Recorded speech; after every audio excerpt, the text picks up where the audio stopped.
Part 3. The truth beneath the surface after Julia and Mark left for the second time.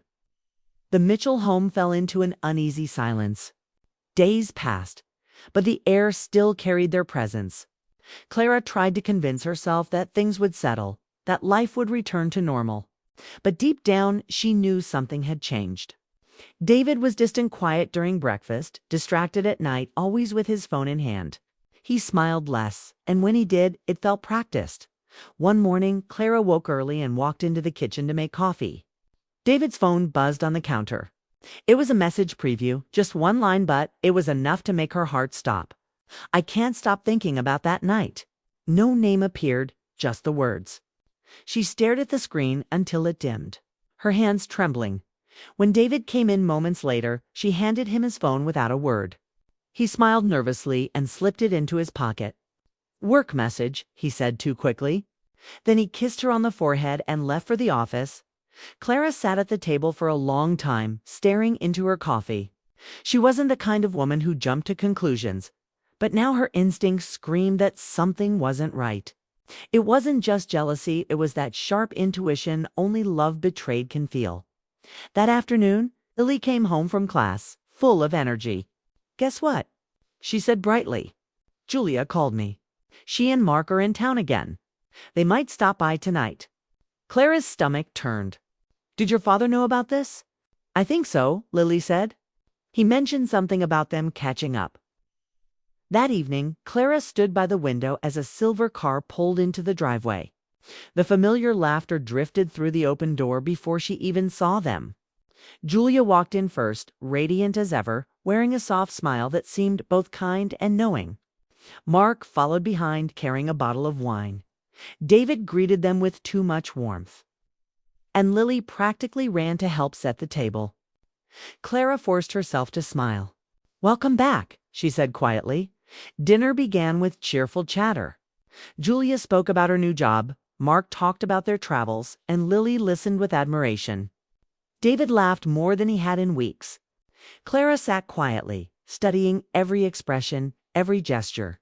She noticed how Julia's eyes lingered on David when he spoke, how his tone softened when addressing her. To anyone else, it might look like old friends reconnecting. But Clara saw something deeper: familiarity, comfort, secrecy. After dinner, Mark suggested taking a walk. Lily eagerly offered to join him, and soon they were gone. That left David, Julia, and Clara in the softly lit living room. The sound of rain against the windows filled the silence. Julia turned to Clara. "You've made this house feel like home," she said gently. "I can see why David loves it here." Clara smiled faintly. "It's taken years to make it feel that way." David shifted uneasily. "Julia, maybe we should," but Julia continued, her tone calm, almost sad. "It's a beautiful thing to build something real. Not everyone gets to do that." Something in her voice made Clara's throat tighten. It wasn't the words, it was the weight behind them. Julia looked at David for a long second before glancing away. When they left later that night, Clara stood at the doorway, watching their car disappear into the rain. She turned to David. "Tell me the truth," she said quietly. "Was it just friendship?" He froze, then sighed. "Clara, I just want honesty," she whispered. He sat down, his face tired. "It wasn't supposed to happen," he said finally. "It was one night. I thought it meant nothing." Her heart broke, but she didn't cry. Then why bring her back here? Why let her walk through our home again? He had no answer. The silence between them said everything. The next morning, Clara packed a small bag and left the house for a few days. She stayed at a friend's cabin near the lake, needing space to think. The air there was quiet, clean, peaceful, the opposite of what her heart felt. She spent hours sitting by the water, replaying every moment, every sign she had ignored. She realized love doesn't shatter all at once. It fades piece by piece every time trust is broken. When she returned home, the house felt different. Lily was in her room, quiet and withdrawn. David was in the kitchen making coffee, looking smaller somehow. "I didn't tell her everything," he said softly. "I couldn't." Clara nodded. "She'll figure it out eventually." Over the next few days, Clara focused on herself. She took walks, called old friends, and worked late into the night. For the first time in years, she allowed herself to think about what she wanted, not what would keep everyone else comfortable. One evening, while organizing the guest room, she found a bracelet under a pillow, the same silver bracelet Julia had worn the night before. She held it in her hand, staring at it for a long time. It wasn't the object that hurt her. It was what it symbolized. Her home had become a stage for secrets, and she had been the quiet audience that night. Clara set the bracelet on the table in front of David. "This belongs to her," she said simply. He didn't reply. In the following weeks, David tried to repair things. He apologized, promised to change, offered counseling. Clara listened, but stayed quiet. Some wounds don't heal with words. Some require distance. Lily, who eventually discovered the truth, was crushed.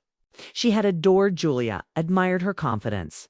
"I didn't know," she told Clara tearfully. "I never would have invited them back if I had known." Clara hugged her gently. "I know, sweetheart. You didn't do anything wrong."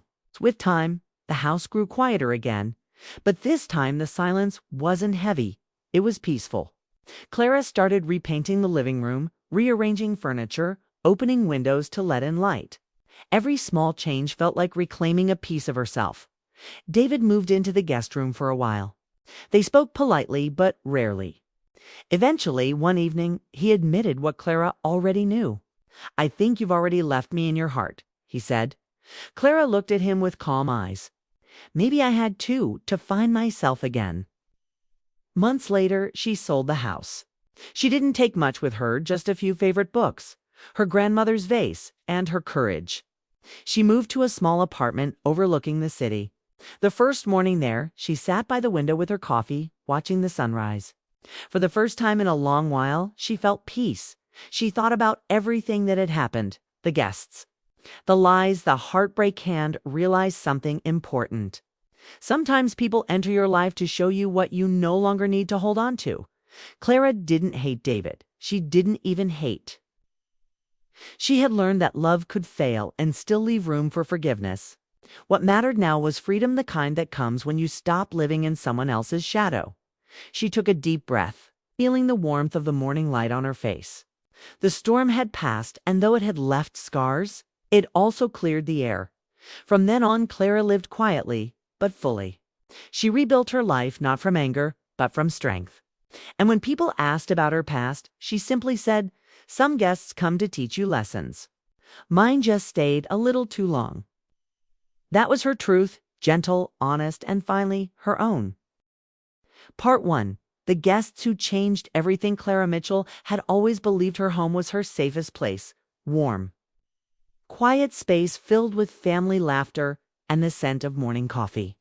But that comfort began to fade the evening her husband, David, came through the door with a cheerful grin and an announcement she didn't expect. His old college friends, Mark and Julia, were coming to stay for a few days. He said it so casually, as if inviting guests for the weekend was no big deal. But for Clara, it was. Their lives were already busy. David had his work. Clara managed her small interior design business from home.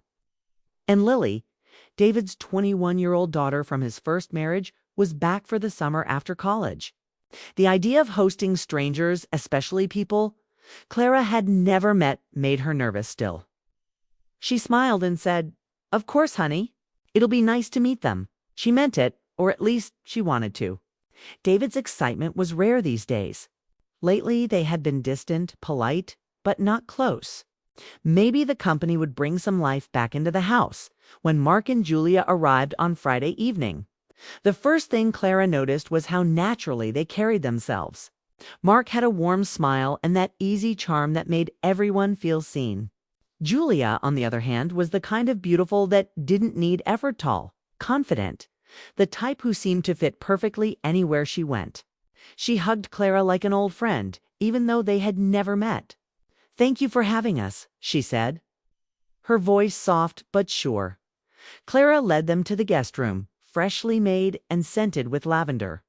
She'd spent the day cleaning and organizing, wanting everything to feel perfect. The house buzzed with laughter that night. David opened a bottle of wine. Mark told stories from their college days, and Lily joined in, laughing louder than usual. Clara sat at the edge of the circle, smiling, listening, trying to feel like she belonged in their world of old memories. But something about Julia caught her attention. The way she looked at David when he spoke, curious, almost admiring. The small touches on his arm when they laughed. Clara brushed it off. Maybe she was imagining it. After all, Julia was friendly with everyone. But deep down, a quiet unease began to stir. Later that night, after everyone went to bed, Clara couldn't sleep. She lay awake, staring at the ceiling, hearing faint voices down the hallway. Soft laughter, like a secret shared.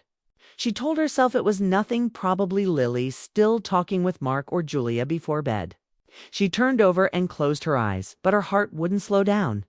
The next morning, the kitchen was already alive. Julia stood by the stove making pancakes, wearing one of David's old shirts as an apron. David sat at the counter, grinning at something she said. Lily came in with her phone, playing music. It all looked so normal, so happy. Yet Clara felt out of place in her own home. As the days passed, the house changed in small ways. Julia filled every space with her energy. She suggested rearranging the living room, brought flowers from the market, and insisted on cooking dinner every night. Everyone loved Itessely David.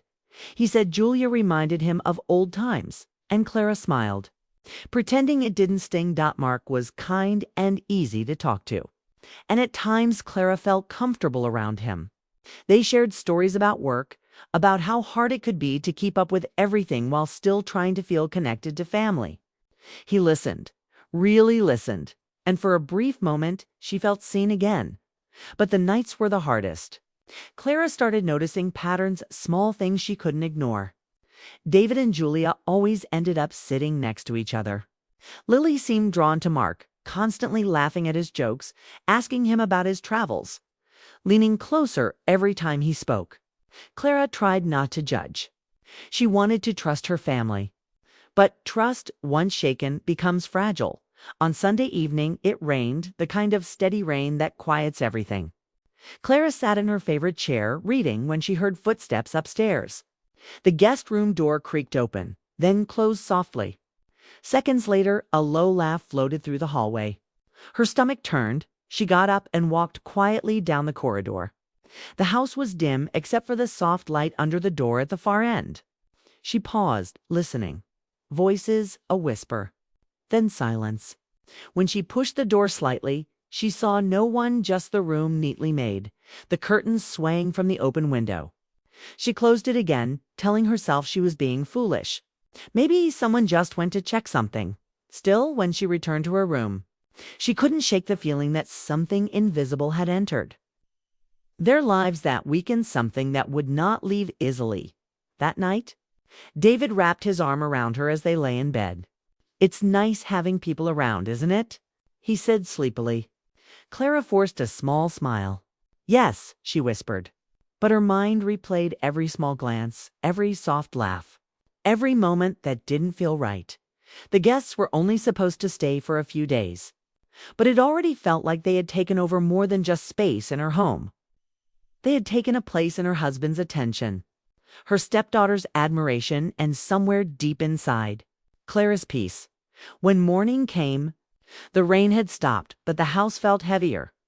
Julia was packing her suitcase, humming softly. Mark carried their bags to the car.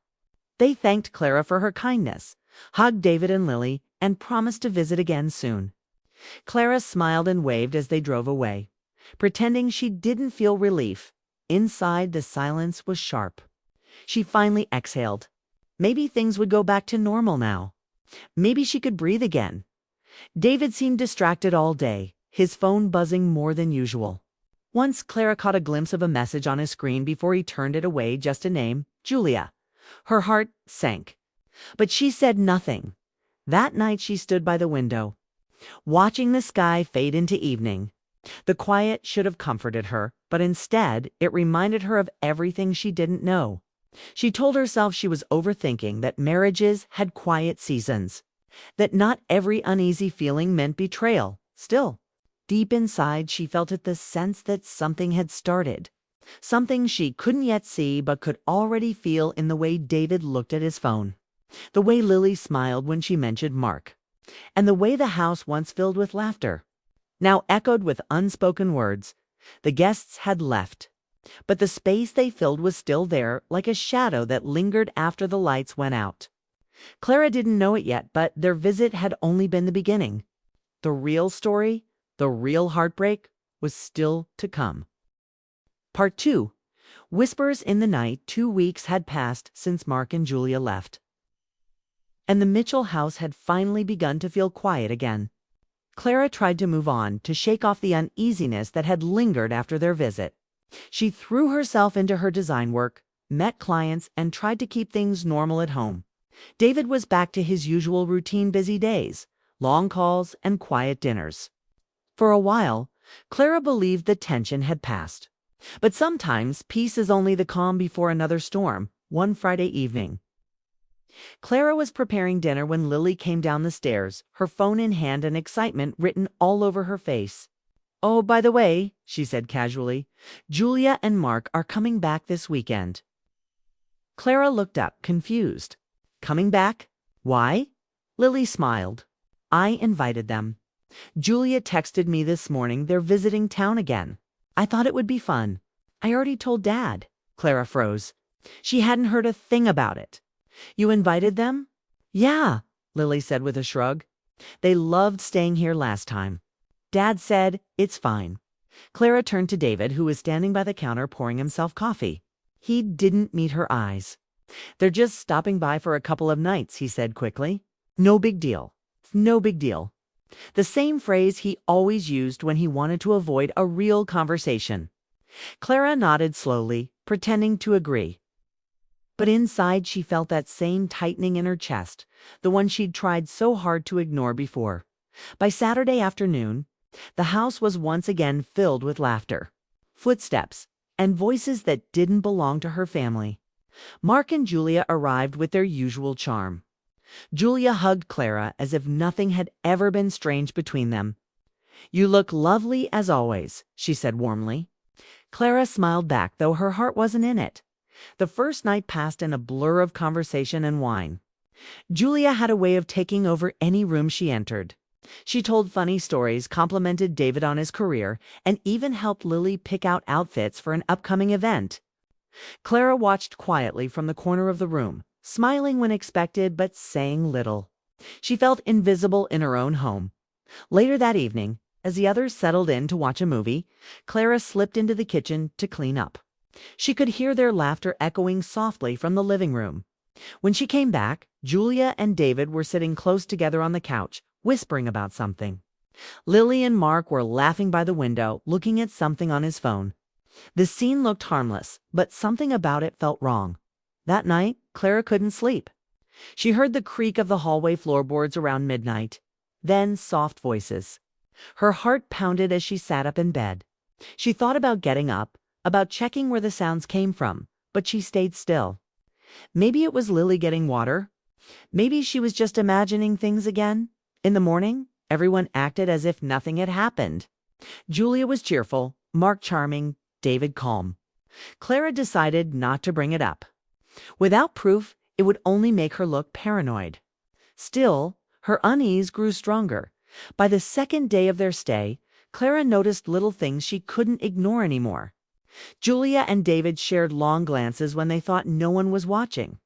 Lily spent hours in the garden talking with Mark, laughing more than Clara had seen her laugh in months. At dinner, the group seemed to split into pairs, David and Julia deep in quiet conversation, Mark and Lily chatting easily, while Clara watched from the other side of the table, her fork untouched, that night as she cleared the dishes. Julia followed her into the kitchen. "You have such a beautiful home," Julia said with a gentle smile. "You must be proud." Clara turned to face her. "Thank you," she said softly. "I try to make it a peaceful place." Julia nodded, her smile faint. "Peace is rare, isn't it?" The words hung in the air, heavy with meaning. Before Clara could respond, Julia turned and left the room. That small moment stayed with Clara long after everyone went to bed. She lay awake, wondering what Julia had meant. Did she know how much her presence was shaking Clara's peace? Or was she simply making conversation? The next morning, Clara found Julia and David in the backyard, sitting close on the patio, talking over coffee. Julia laughed softly, touching his arm as she spoke. David didn't pull away.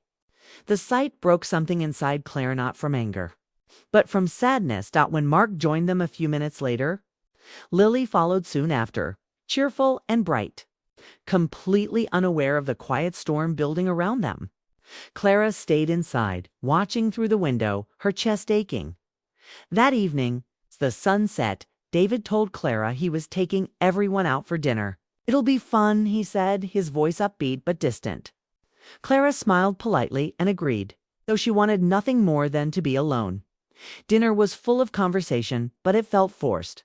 Clara noticed how often Julia filled David's glass, how Mark complimented Lily's dress, how easily everyone laughed while she sat in silence. The waitress smiled and asked if they were all family. And before Clara could answer, Julia said quickly, "Almost." The word stung more than she expected. When they returned home, Clara excused herself early and went to bed. She heard their voices downstairs, soft music, laughter, the clinking of glasses. Her mind ran in circles. She didn't want to believe anything was wrong. She wanted to trust her husband, trust her family. But trust without honesty feels hollow.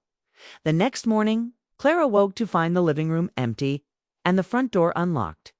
It was early, too early. She looked outside and saw David and Julia walking down the street together, talking quietly. She watched them until they disappeared around the corner, her hands trembling. By the time they returned, Clara was in the kitchen, pretending to be busy.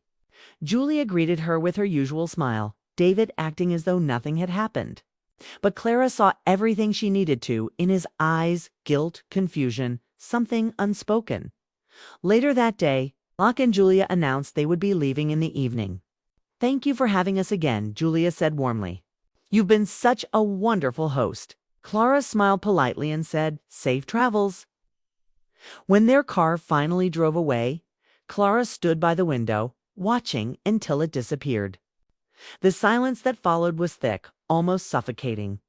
That night, she asked David quietly, "Why did you let them come back?" He hesitated, then said, "They're friends, Clara. You're reading too much into things." She nodded, but said nothing more.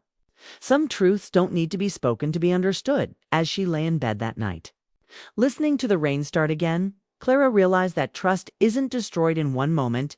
It fades slowly, through small lies, quiet glances, and unspoken secrets. The guests had come and gone, but the damage they left behind was only beginning to show. And somewhere deep inside, Clara knew that next time Julia came back, it wouldn't be Lily who invited her. It would be David.